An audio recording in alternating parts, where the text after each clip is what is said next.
সাঁওতালি ভাষাত ভাৰতৰ সংবিধান ৰাষ্ট্ৰপতি ভৱনত উন্মোচন কৰে ৰাষ্ট্ৰপতি দ্ৰৌপদী মুৰ্মুৱে ইয়াক আদৰণি জনাই সদৌ সাঁওতাল ছাত্ৰ সন্থাৰ প্ৰতিক্ৰিয়া।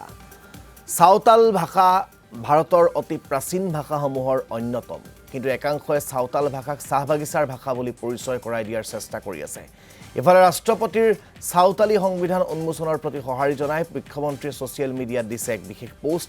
এই পোষ্টটোক লৈ সাঁওতাল ছাত্ৰ সন্থাৰ দাবী, সকলোৱে আজি সাঁওতাল ভাষাক স্বীকৃতি দিছে, গতিকে আমাকো জনজাতিকৰণ লাগে, সাঁওতালসকলক ST দিবলৈ মুখ্যমন্ত্ৰীৰ প্ৰতি দাবী সাঁওতাল ছাত্ৰ সন্থাৰ।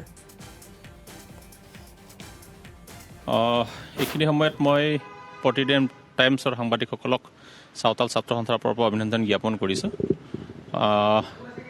আজি সাঁওতালসকলৰ কাৰণে বিশেষকৈ আনন্দৰ দিন।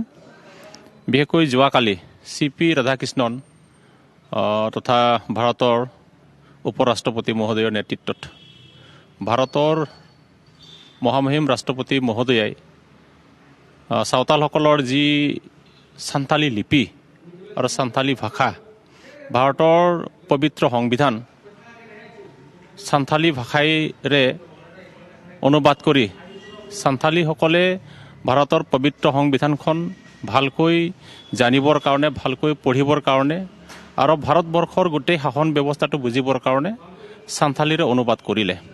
তাৰ বাবে ভাৰতৰ ৰাষ্ট্ৰপতি বিশেষকৈ CP ৰাধাকৃষ্ণন উপৰাষ্ট্ৰপতি তেখেতসকলক সাঁওতাল জনগোষ্ঠী আৰু সাঁওতাল ছাত্ৰ সন্থাৰ ফালৰ পৰা বিশেষকৈ অভিনন্দন জ্ঞাপন কৰিছোঁ।